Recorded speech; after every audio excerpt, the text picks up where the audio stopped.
Hello, salam, and good morning, everyone. This is Muhammad Alim, and I'm the CEO of IBF Net Group. And with me today, I have my teammate, Clara, who will do the introduction in Bahasa Indonesia after I'm done. I'd like to welcome you all to the second installment in our business psychology webinar by Dr. Arif Hassan. Those who joined us in the previous session, you're already familiar with Dr. Arif, but for those of you joining us for the first time, allow me to offer a brief introduction. So, Dr. Arif Hassan is a former professor at the International Islamic University of Malaysia, or IIUM, and he has over 40 years of academic experience while working for nearly 2 decades each in India and Malaysia. Dr. Hassan is a recipient of distinguished awards and fellowships and has conducted survey studies in the area of primary education in India, and also worked with Action Aid India as an education specialist. Now, while working with IIUM, Dr. Hassan served as a co-team leader for Islamic finance education under a project that was sponsored by the Ministry of Higher Education in Malaysia.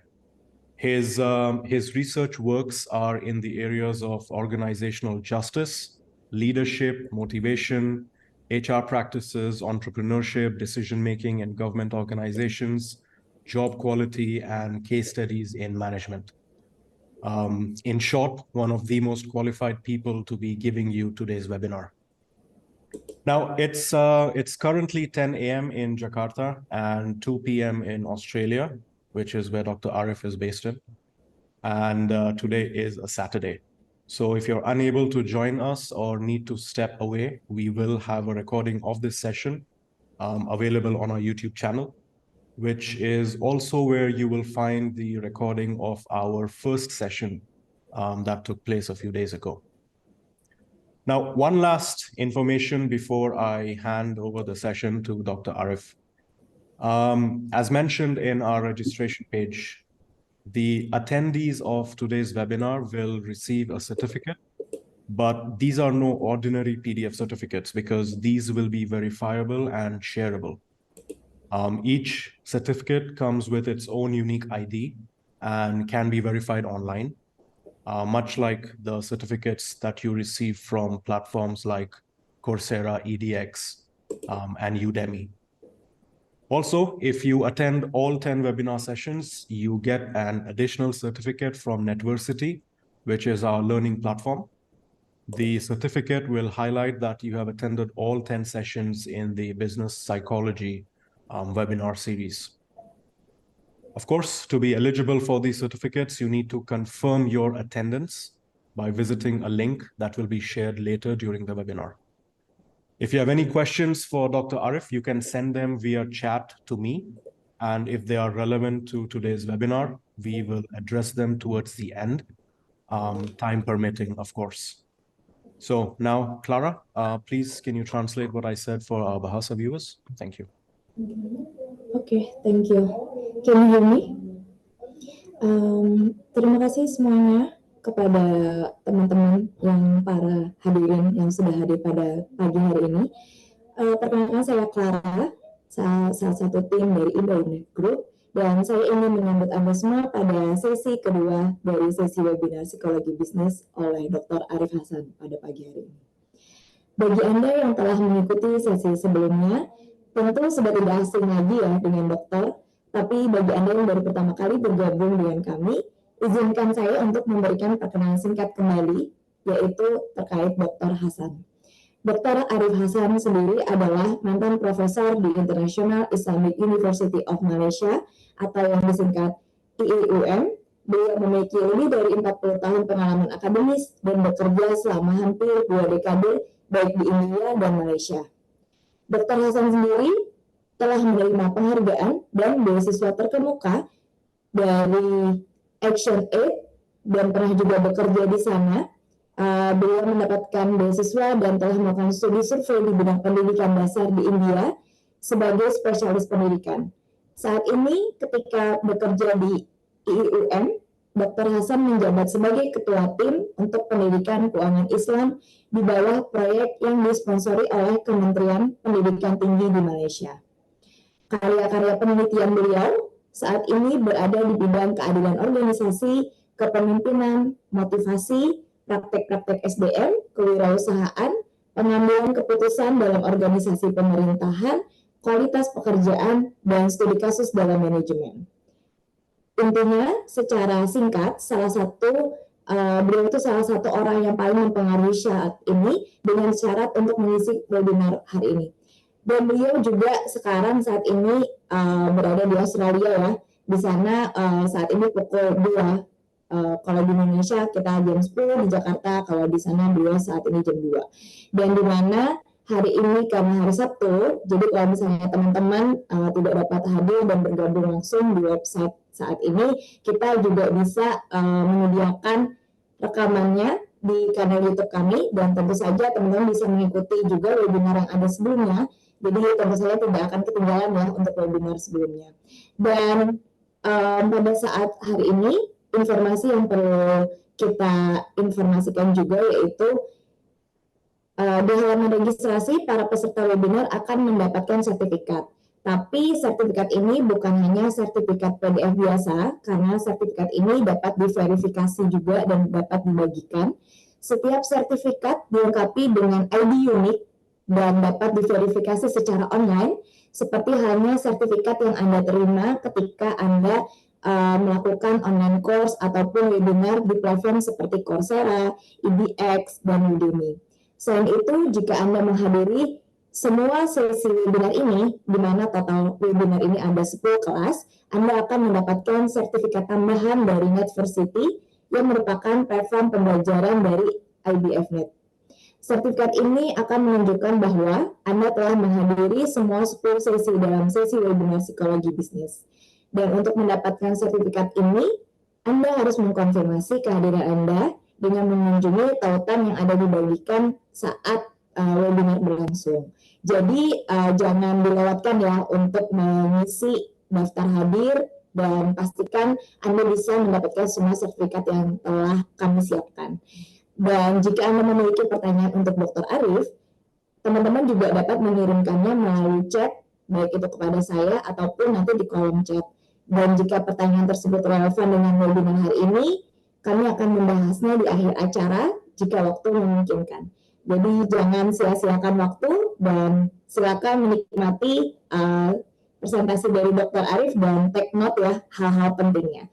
Mungkin kita bisa mulai dari Dr. Arif, kami persilakan. Okay, thank you for that, Clara. Mashallah, we already have 37 participants. Alhamdulillah. Okay, with that said, I think I'm pleased to hand over the session to Dr. Arif. So Dr. Arif, it's all yours.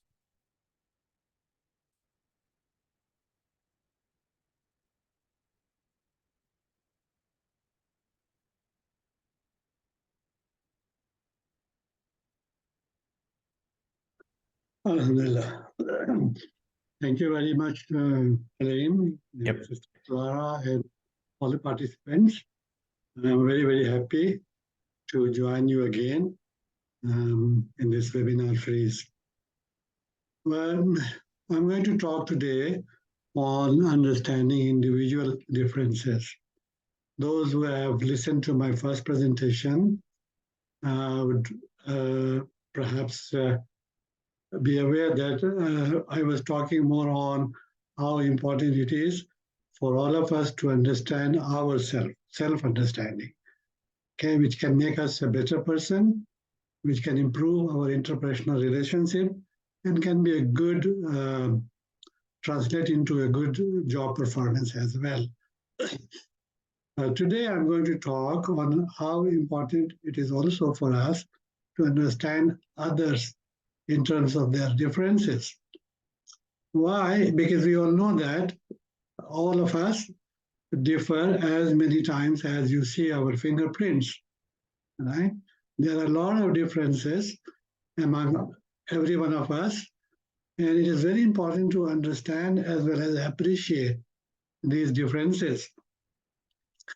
It has a lot of implications as well. If you understand that not everybody is suitable, let's say, for a particular job, then you know that how to understand the real sort of suitability of that individual for a particular kind of task or job, or even studies in which he or she can excel.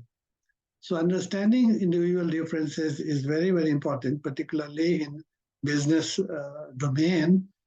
And so we would like to rather go into details about understanding some of these individual differences. So when we talk about individual differences, as you can see, these differences can be grouped into two, which is biographical differences as well as psychological differences. When we talk about biographical differences, we're talking about gender, age, educational level, physical characteristics, etc. All right. And of course, these biographical differences also play a very important role in making, let's say, good employee selection and job placement and things like that. Okay. Take, for example, the age. All right. There are a lot of research studies suggesting whether younger people would be more suitable for employment, or should we go for older people. All right. So there are different evidence and different suggestions. In terms of the younger people, the suggestions are that yes, if you hire younger people, they can be more flexible. They will bring new knowledge. They can be easily trained. On the other hand, if you hire older people, all right, they can bring a lot of experience, all right, and that is very invaluable contribution. As far as their performance efficiency is concerned, there is no difference in age. They are as good as younger people. So there are a lot of such, studies which suggest how our biographical differences like gender, educational level, physical strength, etc., are important to understand if we want to make a good job selection or hire good employees, suitable employees. But I'm not going to go into that detail about biographical differences. I'm going to talk more on psychological differences, right? So when we talk about psychological differences, there are a few very interesting issues that need to be explained. The first one is personality traits, right? We know that we all differ in terms of our personality. And when we talk about personality, it's not about our physical appearance. It's about our patterns of behavior. How do we act and react in a given situation? So we'll talk about the personality traits. We'll discuss also about the intelligence, which has different types of. We will also talk about emotional intelligence. We'll talk about value differences. So these are some of the psychological differences that I will try to explain to you.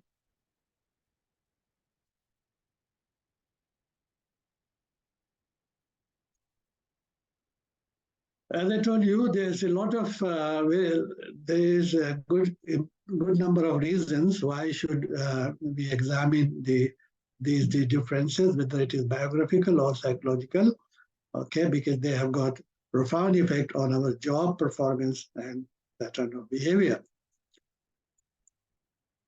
Personality traits, cognitive abilities, values, and emotional intelligence include psychological differences. An example of individual difference is the ability to concentrate on work. All right. Some people can concentrate longer time, longer hour, and harder. Others cannot. So this is one of the very many differences in terms of our psychological differences. Some people have got a better ability to focus on the job, better concentration, others are not so. And it is very important in terms of whom you are going to select, for a particular job.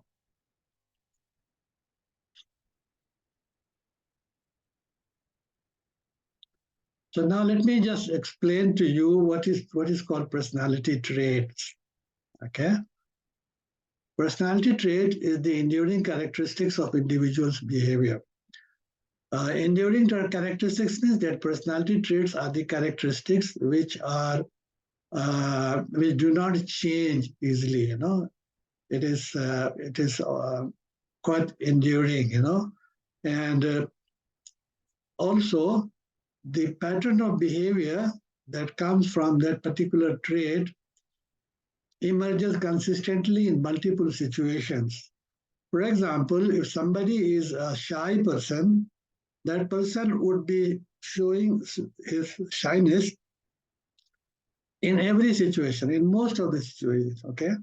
It's not that he's shy only in one situation and not shy in other situations. It is a pattern of behavior which is consistent, in multiple situations. So personality trait is that. Now, the psychologists have identified several personality traits which are very important determinants of a person's job performance. Okay, so we are going to discuss some of those personality traits now. There are a number of personality traits, but in the job context, the researchers have identified 5 very important personality traits, and I'm going to explain to that 5 very important personality traits which have got a lot of relevance in job performance. All right, so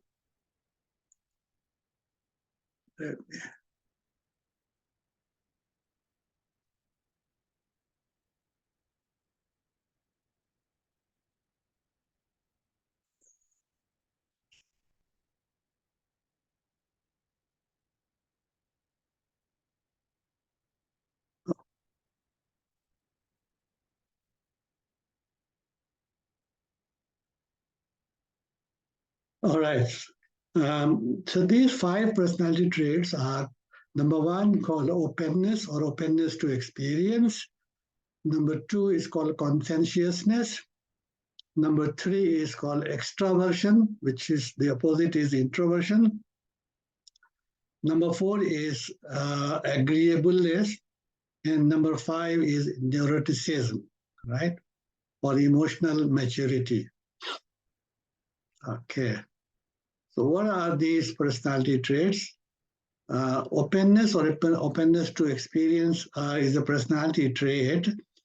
And if somebody is very high on this personality trait, he is open to trying new things. He's very good, in learning new ideas, new skills. Always eager to learn something new. Also focused on tackling new challenges. Happy to think about abstract concepts.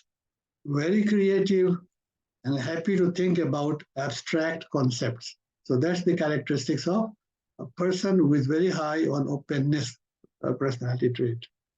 On the contrary, if somebody is low on this personality trait, dislikes change, it's not very good in terms of learning new things.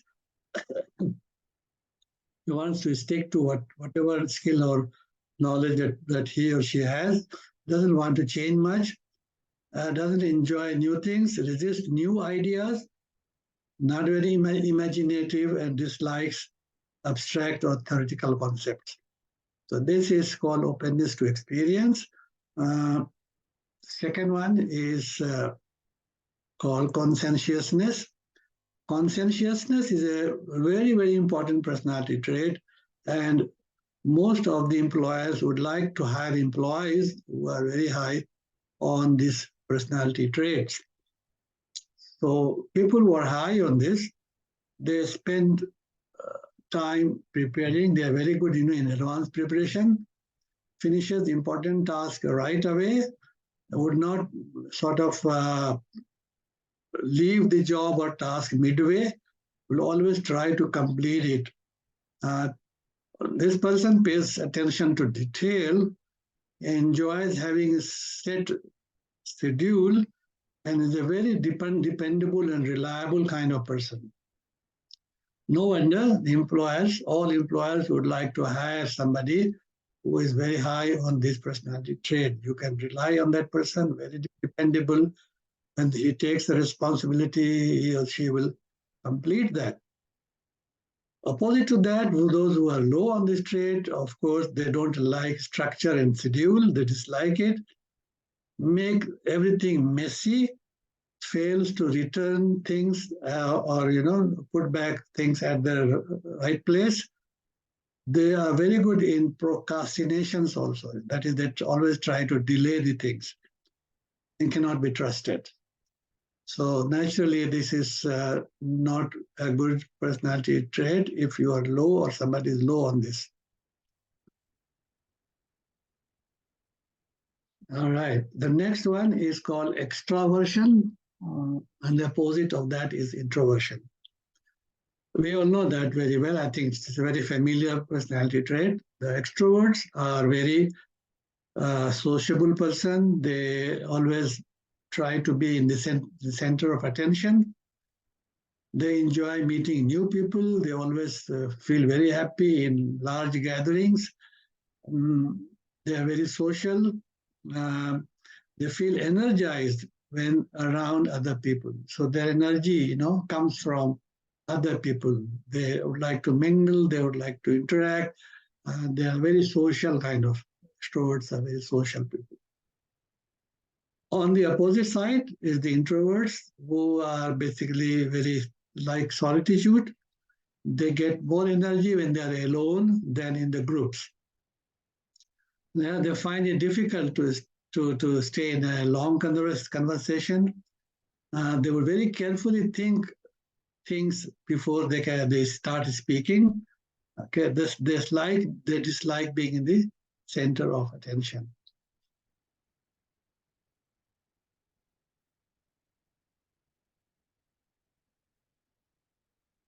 Okay, so the next personality trait is agreeableness. Agreeableness, those who are high on this trait, they are very good team players. Why? Because they care about others. They're very caring. They enjoy helping. They assist others who are in need of help. Very cooperative kind of people. So, if any organization using a lot of team concept in structuring their work, then they would be very happy if they get people who are high on this trait, because agreeable people would turn out to be very good team players. All right. If they're low, of course, these are some of the characteristics. They don't care about how other people feel, little interest in other people's problems, manipulate others to get what they want, and very competitive. So agreeableness is that kind of trait. Somebody who is low on that would be very competitive rather than cooperative.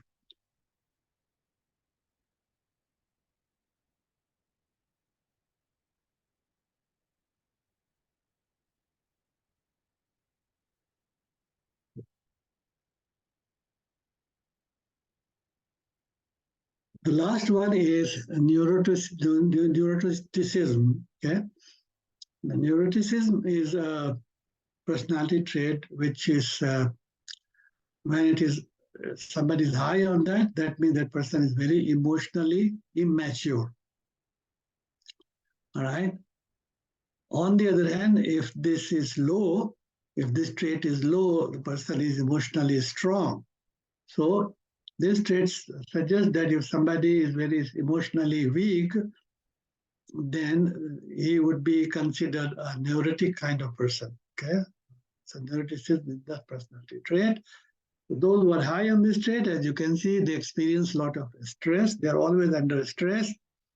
They get upset very easily. Anything that happens which is not positive, they get upset very easily. they experience dramatic shifts in mood. They're very moody and feels anxious most of the time. They suffer from anxiety, Those who are low on that, they are very strong, emotionally strong, doesn't care about how other people feel, little interest in other people's problem, manipulate others to get what they want, and more, no. Those who are low on this trait, they're emotionally stable, deals well with stress, all right? They can control their stress, rarely feels sad or depressed, and doesn't worry much, all right? So they're low on anxiety issues. So as you can see, these 5 personality traits are very, very important traits which can, be identified if somebody is going to hire somebody in a particular job. Very relevant for business, in the business environment. Also for other things, if you know other people about their personality trait, then you can sort of deal with that person in a better way, more effectively. Let me also clarify over here that not everybody is high or low in the extreme case, in the sense, in all these personality traits. Most of us are having, a balance that is kind of trait which is neither high nor low. It's in the middle, right? So these are the extreme cases. When we talk about these high and low things, these are extreme cases, and it can be very good or bad depending upon the job situation. If somebody is very high on these personality traits, it can be very good also, or it can be very bad depending upon, the nature of the job and the organizational environment. Okay. Now, personality traits and job performance. Let me explain to you a few on that. The research studies have suggested that extroverts are more successful in managerial jobs, also in sales and marketing jobs, whereas introverts are more successful in creative jobs. Okay. So why extroverts are more successful in managerial job, for example? Because they have to all the time deal with, the subordinates, the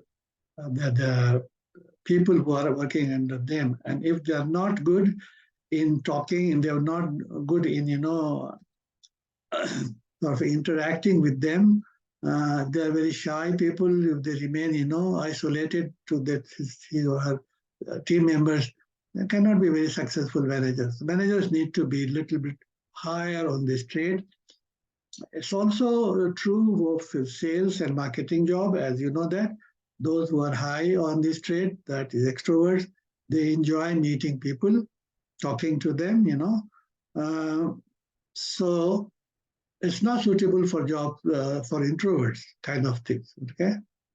However, introverts are very good in jobs which require creativity, like, in terms of designing, and jobs which allow a person to work alone, maybe alone in the office or even in the home environment. So a lot of creative jobs are more suitable for introverts. Emotionally mature, that is stable people, that is those who are low on neuroticism, conscientiousness, and agreeable employees show less turnover, right? That means that those who are emotionally strong, high on conscientiousness trait that I just explained, and also those who are high on agreeableness trait of personality, they don't leave the job easily, So less turnover means they don't leave the job easily. An employer can rely on them and can think of that. If they are high, if these employees are high on these traits, they are going to stay for a longer period of time. So this is why we need to understand and measure these personality traits before even hiring. Now, combination of personality traits or personality factors often more linked to performance than one factor. So here we are trying to suggest that simply don't think that one personality trait like conscientiousness or agreeableness is going to show up in good performance. In fact, there are a number of personality traits, okay? And combination of those personality traits would be better examined to understand the job performance. And the research studies have suggested that a combination of personality traits, not only one or two personality traits, okay, determine the employee's job performance. How should we deal with people who have different personality traits? That is another important issue that we should be knowing. There are some suggestions on that. For example, it is said that we should be very friendly and warm for those people who are very extroverts. Okay, if you have, if your coworker is high on this trait, that is, they're very extrovert, you should be very friendly and warm with that person. Okay, you should move slowly with introverts because introverts don't like to be very, talkative. You can deal with them differently. So move slowly with introverts. Share information and ideas with person open to experience. Right? So openness trait, which says that people who are high on this trait, they're very good learning new things. Yeah? They're open. So you can share your own ideas and experience or information to such people. Stick closely to facts with closed persons. That is, those people who are not high on this personality trait, that is openness to experience, you should be very closely, you should try to be very close to giving only facts and information, not detailed information to those kind of people. With agreeable person, relax and be yourself. Yeah. With disagreeable person, be patient and tolerant. With conscientious person, give freedom and do not nag. All right, rightly, this is those who are very good in terms of this personality trait. They are very dependable, reliable.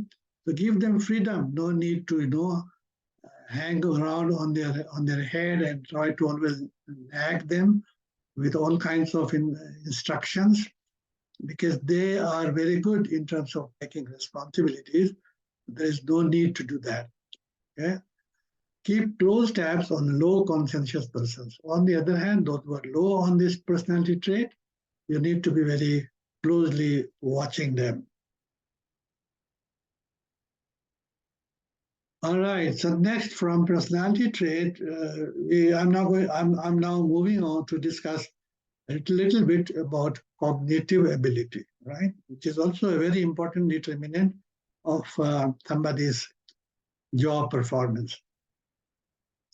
So when we talk about cognitive ability, we are talking about intelligence, capacity to memorize things, memory, and learning ability and things like that. So here I'm going to talk on intelligence. And as we know that intelligence is a very, very, very old concept. And a lot of things have been said about intelligence and IQ and things like that. But here I'm generally would try to explain it in a very common term. And this is what intelligence is all about. It's the capacity to acquire and apply knowledge, including solving problems. So intelligence is about how good a person is in terms of acquiring knowledge, applying that knowledge, and also solving problems. Okay. Although in a very technical term, intelligence is defined as an ability to do abstract reasoning. Okay. So in a very practical sense, we can say that intelligence is about a person's capacity to acquire and apply knowledge and solve problems. Okay. Now, intelligence consists of two factors. One is called the G factor or general intelligence, and S factor, which is called as special factors. Okay. So what is G and what is S? G factor is one central factor that influences our cognitive ability. So it's a kind of general intelligence, is overall, capacity of a person or ability of a person, which influences his all cognitive abilities, including reasoning, including memory, including problem-solving skills and things like that. All right? Whereas the S factor is specific factors, okay? Which says that although one may have a G factor, which is average, but that person may have a special intelligence in a particular area. For example, somebody may be good in language, so he is very good in terms of verbal intelligence. Somebody may be very good in terms of dealing with numbers, all right? So he may be very good in mathematics, and doing numerical things. Likewise, there may be somebody may be very good in spatial intelligence, which is about trying to perceive things in the third dimension, trying to visualize things, okay? And likewise, somebody may be very good in mechanical intelligence, that is, they are very, very adept to, dealing with machines and things like that. So this S factor is a kind of what we call as a particular bent of mind or aptitude as well, okay? So this is what is known as two-factor theory of intelligence. The G is in the middle, and then we have the S factor. S is mechanical, spatial, numerical, and verbal. Depending upon which people differ, in terms of this S factor, all right? And depending upon the nature of job or task that a person gets, which is suitable to his area of S intelligence or specific intelligence, that person can excel, all right? So you might have seen that somebody is very good, in language, is very good in terms of writing, in terms of articulating ideas, even becoming a literary person, or becomes a good writer, a novelist, and things like that. Why? Because this person is very good in this area, okay? Which is S factor of intelligence. So this is the two-factor theory of intelligence. What is the implication of this?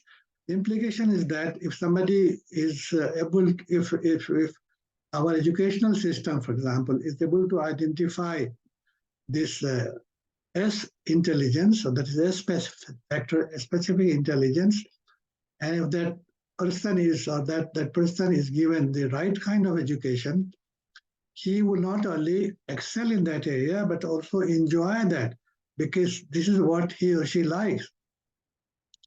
So it's very important to identify, this S or factor of intelligence, also known as aptitude, in the early years, as well as when somebody is being hired.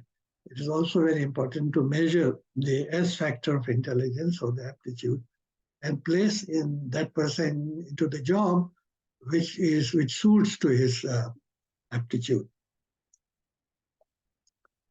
Yet there is another very interesting intelligence that is being discussed nowadays, not for quite a long time as well, and this is called practical intelligence.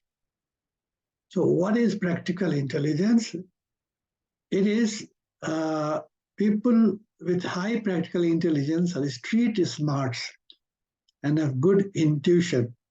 So practical intelligence, are people whom we also call as street smarts. That is, they are very good, in taking decisions using most of the time their gut feeling, or good intuition. How? Because Persons who is not a great scholar may still make a good living and lead a good life. So this is the kind of people who are very good, in earning good money, having a good life. Okay, even though he may not be a great scientist or great scholar or a good engineer, but still, that person is a successful person. Why? Because this person has got practical intelligence. So what is that in the practical intelligence? Is that the person who has practical intelligence has a lot of, experience.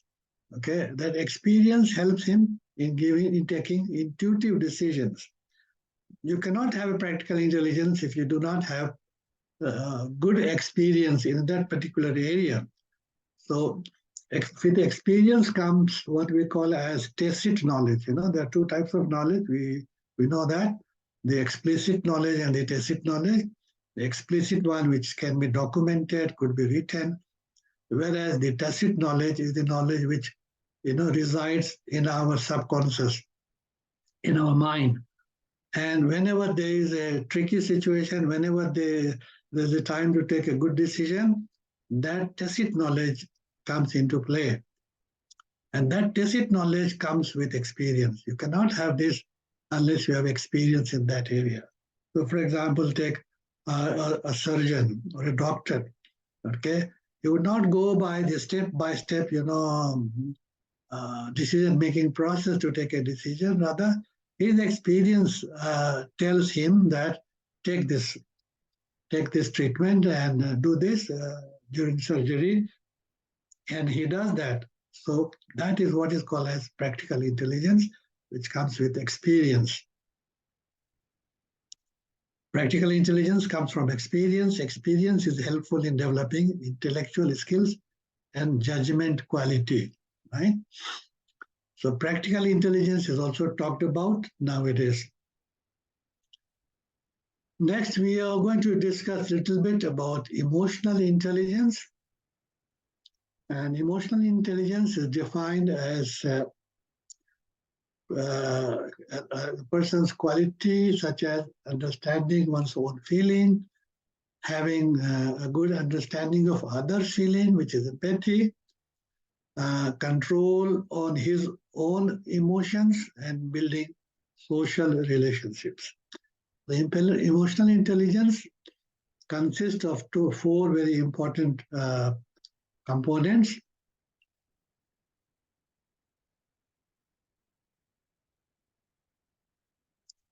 These four components are self-awareness, self-management, social awareness, and relationship management.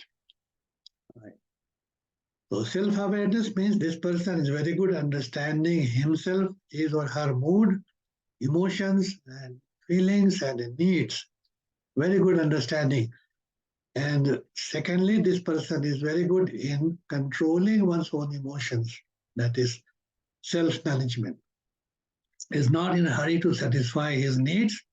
If there is a possibility to get better reward, this person can delay his need satisfaction or need gratification, right? The third one is social awareness. That is the emotionally intelligent person, also very good in understanding others' feelings, others' emotions, empathizing with them, all right? And that helps this person in building good social relationship, because if you are a very emotionally intelligent person and you're working in a particular organization, all right, you are aware of your own emotions, you have a good control on your own emotions, you don't get angry very easily, you don't get irritated very easily, you have a good control on your emotions, as well as you also show a lot of good empathy to others' feelings. Of course, these are the very good qualities for that person to be liked in that workplace and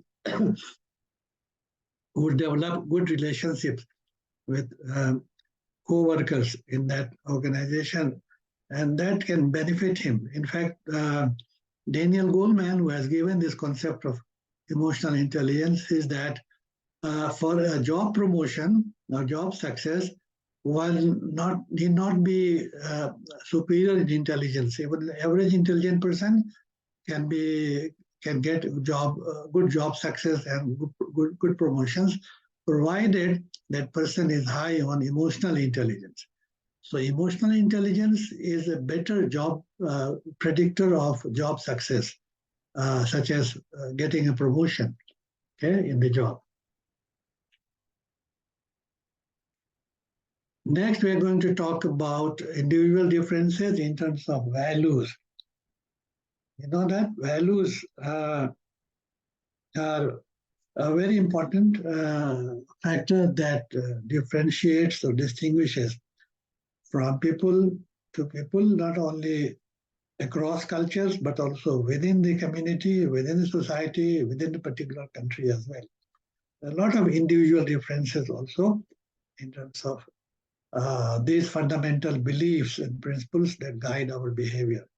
So values are defined as such that it's the fundamental belief and belief principles that guide our behavior. Values serves as what is considered important, ethical, and desirable. They vary among cultures, individuals, and organizations. How do we learn our values? The values we learn from our family, community, school, religion, social media, or media. A lot of informations that are coming to us right from early childhood through our socialization process. We develop values accordingly. In fact, the psychologists suggest that we develop values according to the conformity pressure that we get from our surroundings, in the community, in our family, or in the community. We get some kind of a conformity pressure that this is right and that is wrong. You learn it from your observation. And when you start following that according to the conformity, because you like to be liked by people who are around you, when you start following those norms or standards of behavior, then you also start liking those norms or standards of behavior. And when you start liking those norms, standard of behavior, that becomes your values. So it gradually increases, first the conformity pressure, and then you start liking that, and then it becomes your value. So we learn values as we grow up, and a match between individual and organizational values, of course, enhances your performance, right? So if somebody is very strongly thinks and believes that I should not work, that organizations are not good, who are polluting, the environment, and if that person gets a job in a particular firm, which is high on creating this kind of pollutions, of course that person would not be very happy working there. So there will be a mismatch, in the individual values and the organizational value. If there is a good match, for example, again, I would say that if somebody believes that in the Islamic banking context, if somebody believes that riba is bad, okay, the interest-based banking system is bad, and if that person gets a job into a bank which is otherwise, conventional banks, that person would not be very happy working there because there is a mismatch between his personal values and the organizational values or practices. So a good match is always good, If there's a good match between the individual values and the organizational value, this person would stay with the organization even in the bad times, because he is now has developed some kind of what we call as emotional commitment, a kind of commitment that he feels attached to the organizational missions and vision, I would like to stay with that organization, even in bad times. So a good match between individual and organizational value is always very good. There are different types of values that we all know that. They can be classified as ethical, moral, cultural, professional, religious, political. Okay. The example, ethical values, honesty, integrity. Moral is compassion, gratitude. Cultural values are tradition, respect for elders. Professional values are responsibility, excellence. Religious, faith, prayer, morality. Political values is democracy, equality, justice. So these are some of the classifications of values. Well, a very important thing to discuss in this context is that values can overlap or change over time, right? They shape our beliefs, attitudes, and actions, and they play a significant role in how we relate to the world around us. So values like the personality traits or the cognitive ability, value is another very important, determinant of our attitude, actions, and behavior. Okay. In fact, a lot of relationship has been found between attitude and values, or values and attitude. Kind of value that a person has, determine his attitude towards a number of things that is happening around. So it can also change over time, depending upon the experiences that one gets in his or her life. Also, we should know that there is a term called value system. So what is value system? Value system means the values can be ranked, okay? It can be ranked, and depending upon the ranking, we say that this is the value system of that particular person or even community. For example, someone might rank helping people less fortunate or making above average income.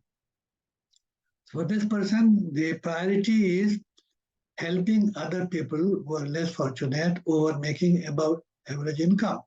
So in terms of ranking, one can rank values in terms of their importance, and that becomes his or her value system. Also, it is very important to understand that there is also a significant difference between ideal versus actual values, right? So most of us have a lot of ideal values. We talk about truth and justice, and equality and things like that. But in real life, those values simply do not translate into action all the time. So there is a lot of difference between what we preach and what we practice. And that is called the difference between ideal versus actual values. So we have to also understand that. So finally, I'd like to, give an example of this very interesting case that happens in the US sometime back, and why, we are discussing this person over here is because, when we talk about individual differences, when we talk about cognitive abilities, personality traits, practical intelligence, emotional intelligence, values, and things like that, all right? It's very important that when you are hiring somebody, you should ask, among other questions that you ask before hiring somebody, you should ask that person about his background in terms of his hobbies. Because hobbies also has been found to be a very important determinant of job performance, particularly when it comes to making very challenging and critical decisions. this is what happens in this case, which is the case of Captain Sullenberger. You might have heard about it, that this person was flying a plane in the US from LaGuardia Airport, and suddenly this plane got hit, and both the engines failed, and the control tower was asking him to come back to the airport, but his gut feeling, his practical intelligence told him otherwise, and he saw a river in New York, the Hudson River, and he decided to sort of, ground his plane in that river, and he was successful, saving the lives of 155 passengers, all right, as well as crew members. How this happened? This happened because this person had practical intelligence. And talked about practical intelligence. It's about extraordinary interest in airlines. He had extraordinary interest in airlines and safety. And playing with airplanes was his childhood hobby. So right from very childhood, his hobby was, the airlines, and he had so much of knowledge and experience of airlines safety things, how to, take off and land in different sort of topography and challenging environment.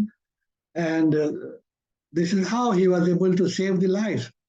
So that's why psychologists are saying that when you are hiring somebody, simply do not go on the CV or the educational achievement and some other test that you conduct. Why not you ask in your job interview this question about his hobbies?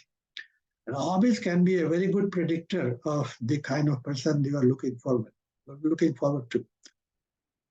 So all in all, that's all that I was wanted to share with you on individual differences. To sum up, we need to be understanding the personality traits, the big 5 personality traits that I talked about.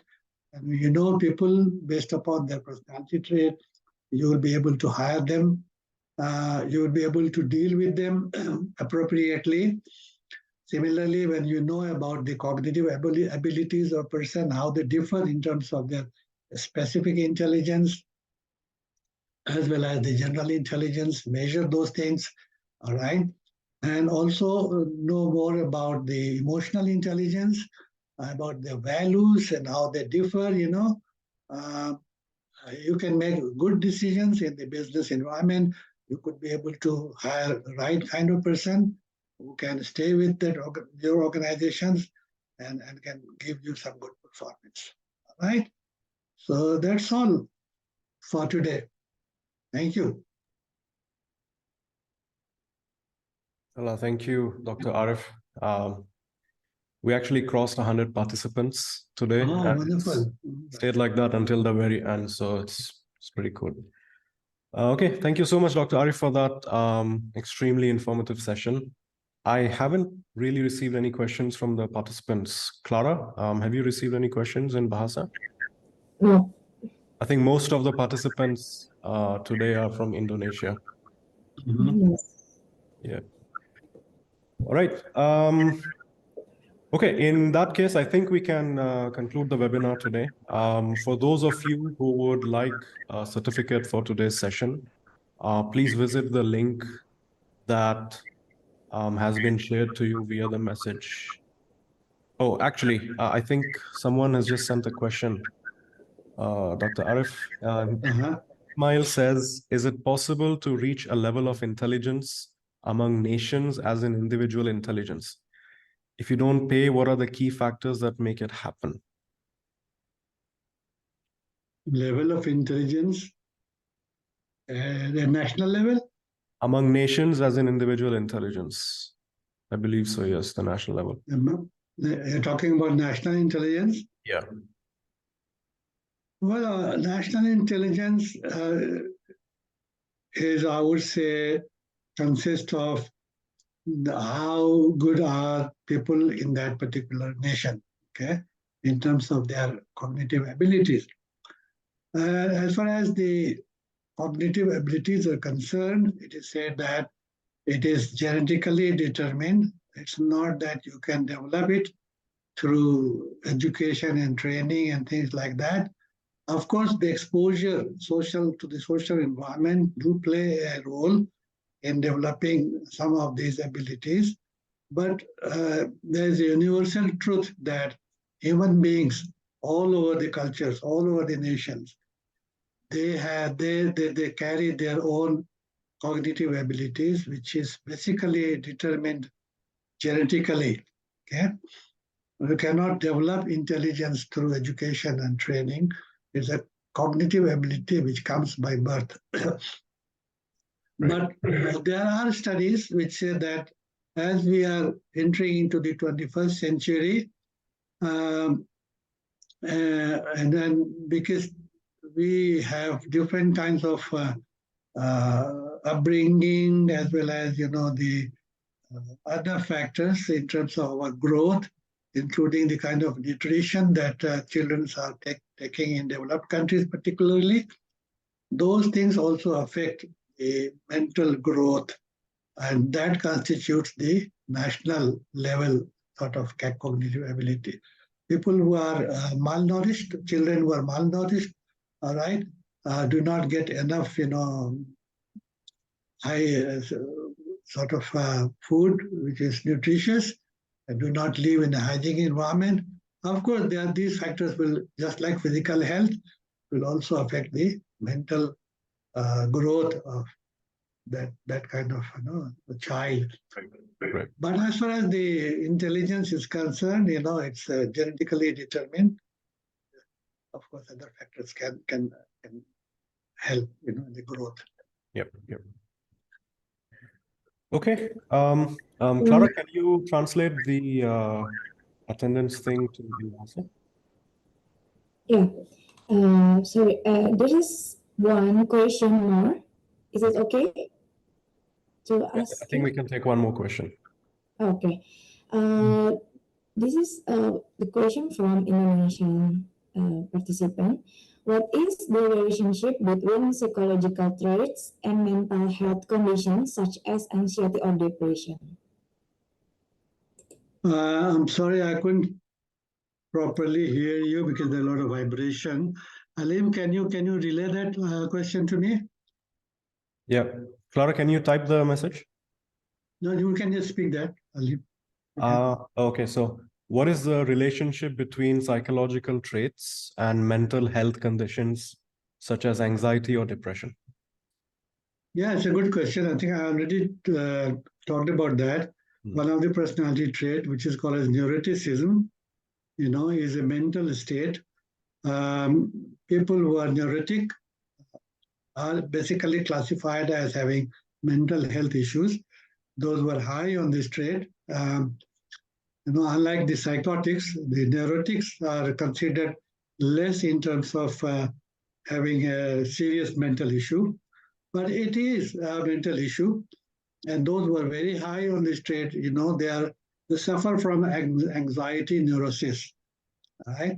And anxiety neurosis is a kind of mental issue which needs to be treated. All right. They would always be very, very anxious, upset, nervous, get irritated very easily, will have no control on their, emotions. So personality trait like neuroticism is a very important determinant of the mental health of individual. Iya. Okay. Mungkin saya bisa bantu terjemahin untuk pertanyaan terakhir. Jadi tadi dari Dr. Arif mengatakan bahwa personal traits khususnya untuk yang neurotism itu bisa memicu untuk permasalahan mental.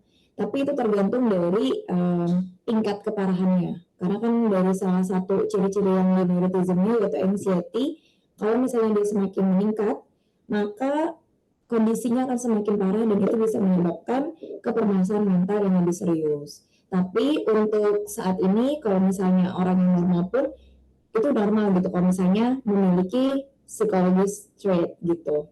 Jadi kalau misalnya teman-teman punya rasa yang kayak anxious dan sebagainya, itu normal, tapi harus diketahui apakah levelnya itu semakin berat, semakin tinggi dan sebagainya, karena itu akan memicu ke permasalahan yang lebih serius. Seperti itu.